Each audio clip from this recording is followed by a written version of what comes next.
Vamos, les amis, vamos! Je vous l'avais dit, les amis. Regardez bien la vidéo d'avant-match que j'avais fait. Je l'avais prédit. Je l'avais prédit. J'avais dit qu'on allait gagner et on a gagné. Et je vous avais dit, les amis, si jamais Mendy joue à droite, non, à gauche, ils ne passeront pas. Je vous l'avais dit. Ils ne sont pas passés. Mendy, c'est un rock, c'est un bloc, mon grand. Vamos, vamos le Real. Ah, enfin, ça fait plaisir, ça fait plaisir. Carvara l'avait dit, quand le moment J va arriver, on va leur marcher dessus. Bon, d'accord, ils n'ont pas totalement marché dessus, mais en deuxième mi-temps, on les a marchés dessus. Ah, les amis, ça fait plaisir. Ça fait plaisir, les amis. Oh là là là là là. Les amis, les amis, les amis, les amis, abonnez-vous, je ne le dirai jamais assez. Abonnez-vous, abonnez-vous, qu'on partage nos pensées, qu'on partage nos savoirs, les amis. Appuyez sur la cloche, laissez un petit commentaire, ça aide pour le référencement. Vamos, les amis, le Real a écrasé le Barça. Je suis vraiment... Oh là là, mais ça fait ma nuit, ça c'est... Je crois qu'une bouteille de Jack Daniels va descendre aujourd'hui, c'est pas possible. Bon, d'accord, c'est vrai que début de match, observation pendant 6 minutes, on s'est observé, ok. C'est bien, ils avaient peur de deux côtés, d'accord. Malheureusement, un fait de match, qui est encore dans le coup, les amis? David Alaba. Ah, ce gars n'a pas de chance. Ce dernier temps, il n'a pas de chance. Il est sur tous les mauvais coups. Parce que le tacle qu'il fait, c'est un tacle trop tendre, trop gentil. Il aurait dû vraiment y aller, dégager la balle.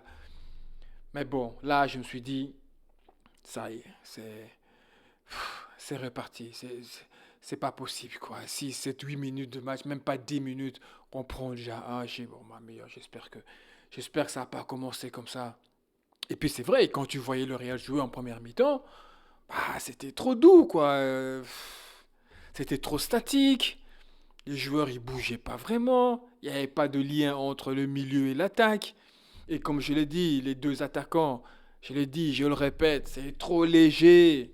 C'est trop léger. Et ceux qui ont vu le match ont vu la vérité. C'est trop léger, les deux. Vini, excuse-moi. Bon, Vini, c'est un de nos meilleurs joueurs, si pas le meilleur.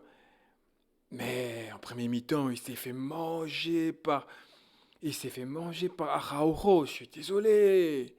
Vini n'arrivait pas à le passer. D'ailleurs, même en deuxième mi-temps, ouais, il a quand même eu du mal, quoi. Ok? Franchement, faut dire ce qui est. Non, Carvaral, premier mi-temps, trop préoccupé à défendre son Joao Félix. Il le suivait partout.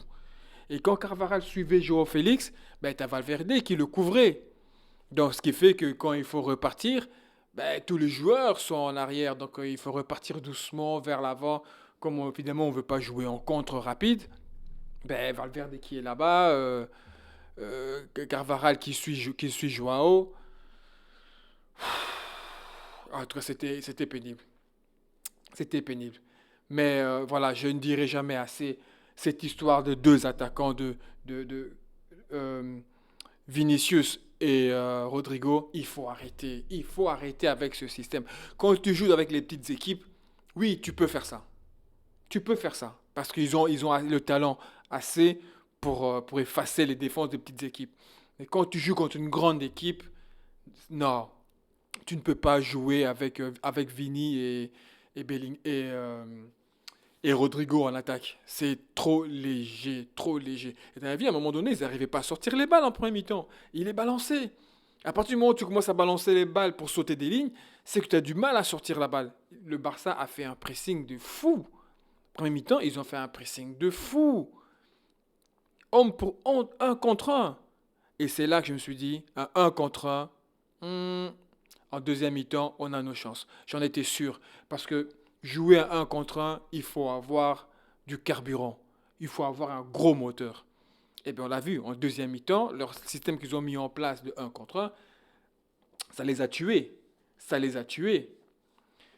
Mais malheureusement, bon, le petit Mendy, qu'est-ce qui se passe? Mais c'est vraiment un mec, qu'est-ce qu'il a comme jambes, lui? Des cristals?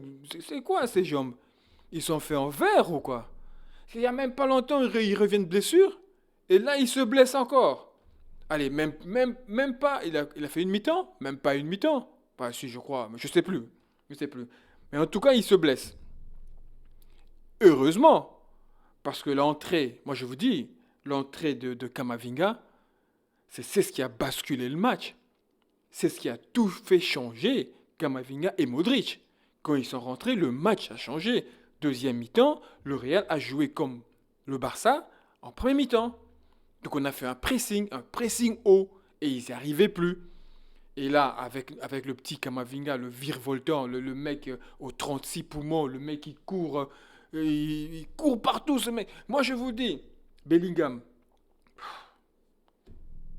le gars il sort de je ne sais pas où, personne ne l'attend, il calcule. Pouf. Quelle frappasse! Mais quelle... Et j'ai pas gueulé, je suis resté, j'ai juste fait ça. J'en revenais pas. Je dis, mais je m'attendais même pas à ça. Je m'attendais pas à ce qu'il sort une frappasse comme ça.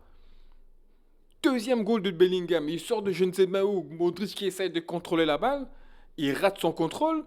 Bellingham, il sort de je ne sais où. Et le gars, c'est pas un attaquant. Le mec, c'est un milieu de terrain, les gars. C'est un milieu de terrain. Et c'est lui qui met tous les goals. Les deux attaquants sont Vini et Rodrigo. Donc c'est pour cela que je dis, il y a un problème avec ces deux-là. On ne peut pas jouer avec ces deux-là. Et regardez, quand il a sorti Rodrigo et qu'il a fait rentrer José Lu, vous avez bien vu que les défenseurs barcelonais, ils étaient plus libres.